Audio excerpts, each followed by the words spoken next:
The president must not repeat his mistakes of the recent past. President Trump, sign this bill. If the text of the bill reflects the principles agreed to on Monday, it won't be a perfect deal, but it'll be a good deal. That's a win for the American people. It's a compromise, and that's what appropriators do. I would encourage the president to look at a continuing resolution and would help him to do that. We haven't gotten it yet. We'll be getting it. We'll be looking for landmines. I don't want to see a shutdown. Shutdown would be a terrible thing. Well, the question is, what happens? It's in this legislation is being put together. It hasn't really been formed yet up on Capitol Hill. All kinds of talks of what is happening behind the scenes. One of them deals with the just completed drug trial of El Chapo. Take a listen. What the El Chapo Act does is real simple. It takes the money, the billions that El Chapo made crossing the border illegally, and it takes that $14 billion and it uses it to pay for the wall. If we get money out of El Chapo, I'm all for it. He's not going to need it where he's going. If we can find his assets, I think we ought to seize him. Ted's right. I'll vote for that. I'm going to add the piano to our graphics. I think that's really good. Anyway, let's bring in our panel. Charles Hurt, opinion editor for the Washington Times, national security analyst Morgan Ortagus, and David Kennedy, senior politics writer for U.S. News and World Report. Charlie, this is kind of in flux now. We don't know. The inclination is that the president's going to sign it, but he says he's going to look for landmines. You've got things up there. There are riders they can put in legislation, all kinds of stuff that can happen in the final hours of a must-sign bill. Yeah, and of course, the sticking point here, the five, wherever, between $6 and $1 trillion for $1 billion for the wall, that's small. That's a pretty small change for the things that are going on in Washington. But the big picture, I think, is this. We've known for a long time that Democrats and even a large number of Republicans are not in favor of doing something like this on the border in terms of a wall. The fact that Donald Trump was able to get what he has gotten out of it, I think the more important is a positive thing. I think the more important thing is, just a week ago, Democrats were talking about actually reducing the number of detention facilities, the number of beds for holding people who illegally cross the border. That is in essence abolishing ICE. The fact that what we're talking about now is, and again, as you pointed out, we haven't seen the legislation, adding facilities, adding space, that's a huge victory for the president. And I think that that as disappointing as it is for conservatives, there's probably some wisdom in taking the money you get. If you can get some more from El Chapo, that's even better. But then try to build on it from there. I think it's a reasonable starting point. All right, Morgan. Fox Poll 1, building the U.S.-Mexico border wall, just out. Favor 46%, oppose 50%. It has shifted a little bit on the positive side. It's really over the past few months. Right, and I think that is an indication of the president's campaign of trying to paint the Democrats as being for open borders, being sort of extreme.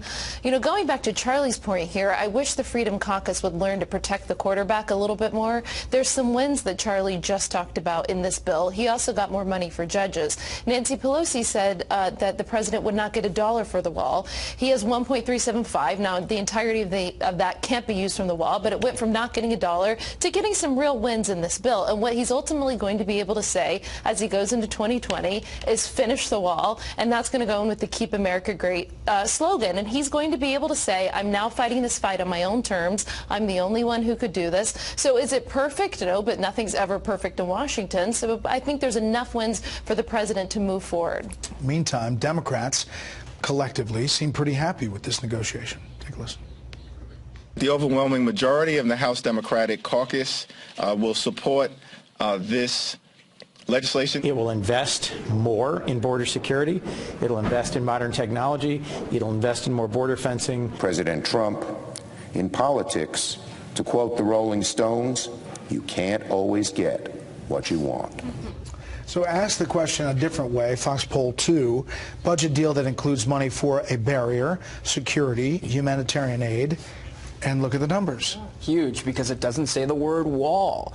And this is what we're arguing about, semantics. So Democrats were putting out messaging points this week saying there's no money for the wall. Then I get an inbox from Senator Dianne Feinstein that says this is a good compromise because it has some wall funding. So look, a deal is something that both sides can claim victory on. And Democrats are going to say Trump didn't get his border wall, although the $1.3 billion will fund about 55 miles of wall. Not that much, but something. And then Trump will be able to say, I got money for a border wall. Now, I think the X factor in this is, does he do an executive order which allows him to move funding around, take money out of other pots of the federal government, move it toward a wall? That's where you'll get more Democratic backlash. Here's the GOP on getting money from elsewhere.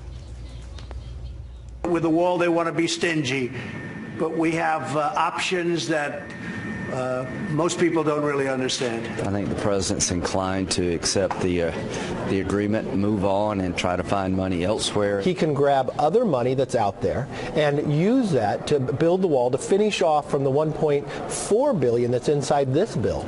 Charlie, there are limits, but there is money that can be moved around. Yeah, absolutely. And of course, as you pointed out, we haven't seen the legislation. We don't know what the language is exactly. But that's why I tend to focus on the enforcement part of this, the part about the detention facilities, because that's the part that where Democrats really look like they were not going to budge, and it turns out that they did budge. And then finally, in terms of turning towards 2020. President Trump has proved that this is a very good issue for him, and he capitalizes on it very well. And I think that proceeding in the direction of we've got more to do, keep voting for me, is probably a smart strategy. Yeah, I concur. I think, he just needs to keep making the case that he's fighting this fight on his own terms. The more that he tries to say, I'm for reasonable solutions that you talked about in that poll, the more that he makes that case, the American people are with him. The more that they talk about the wall in that context, it's going to be a harder fight. It's been a long way from $26 billion to a $1.4 billion package that includes 55 miles of some kind of fencing which allows people to walk through. And if the entire purpose is to stop humans from coming across illegal immigration, that doesn't really help. Mitch McConnell is already chalking this up as a win in what he's saying is divided government. I think the language that the White House is using is very interesting. The spokespeople there are saying we're looking at the restrictions that this bill puts on. So as Lindsey Graham said, how many beds are they going to allow? Are they going to try and restrict ICE from detaining a certain number of illegal immigrants, which would be a safety hazard for American communities? Are they going to restrict how the president can use this measly $1.4 billion that he has? But the bottom line is that this is not an issue that's going away. It's been a decades-long challenge to every president that we've had. This will be a 2020 issue. The president won on it in 2016. He will use it again in 2020. And the Dreamers will come up. Border security will come up. And as we continue to have this asylum crisis where people are claiming asylum falsely, until Congress actually deals with that issue, these caravans are going to continue to come, and we're going to continue to see this humanitarian crisis on the border. Lisa, do you think that once we get past this hurdle, there is the opportunity for some sort of larger immigration reform, which everyone can agree is totally necessary? No, I don't think that's going to happen. Sorry. But look, I don't necessarily know if it's even just spin. I think both parties can say that they've gotten something from it, or at least denied the other party of something, right? Because President Trump can legitimately say that he has gotten some money for a wall, which he is going to, $1.4 billion. Additionally, on the other sticking point was the ICE detention beds, which Katie mentioned. Republicans, you can actually gain some beds, because right now Congress funds around 40,520. Under the most recent deal, my understanding is it's 45,274. with an additional $750 million that could be reprogrammed to increasing the ICE detention beds. And while that is important, is because what President Trump can do is still keep this issue alive for the 2020 election and make the argument that Democrats don't care about border security or cracking down on illegal immigration. Because if Democrats are trying to make the argument of getting rid of ICE detention beds, not allowing ICE to do its job of enforcing law enforcement in the interior, that's a good issue for President Trump for 2020. Go ahead, Kevin. No, I just want to piggyback on that because I think that's right.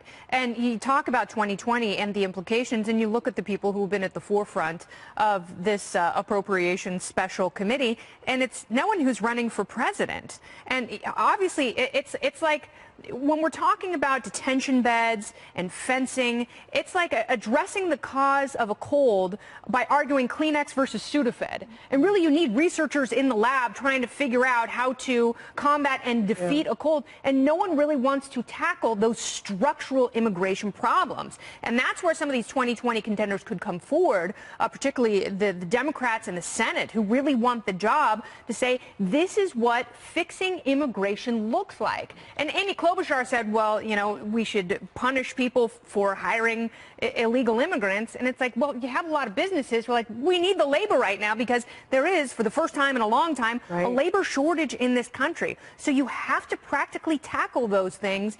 And, you know, still, even though we've made some progress, it's not enough, and it doesn't fix the immigration. And Democrats have to define what they actually believe is illegal immigration. You had Bob Menendez, a top Senate Democrat yesterday, implying that drunk driving as an illegal alien shouldn't then reassess you as a criminal alien in America for deportation. So they need to decide who's allowed to come into the country, and they're embracing immigrants who are illegal immigrants. And they're going to have that debate in 2020 about whether they think it's a crime to come into the country and whether they want to put people who don't do it the legal way in front of a very long line of people who want to become American citizens and do it the right way to take that oath of office. Before we go, I just want to say, I just think, Melissa, you hit it. I think we need comprehensive immigration reform, and it would be good if we could stop the finger pointing and the yelling and actually talk about what Kennedy was talking about. But let me just say on the wall for today, it's like 60% of the American people say, forget this wall. What do we need with this wall? But on the issues of lawlessness, that's different. It's not lawlessness. When we talk about the beds, for example, the beds issue from the Democrats' perspective was trying to limit ICE from going after people who are not violent criminals. Go get the violent, illegal immigrants and put them in there. Well, but stop with busting up families and stop acting like, you know, that's fine. But the government needs to figure out a better way of deciding who is here who wants to work. Well, we know who's here. Who wants to make, who's coming here who wants to work. And how they do it. In other words, it ain't about a wall. It's about people overstaying visas, flying in, coming in all kinds of ways.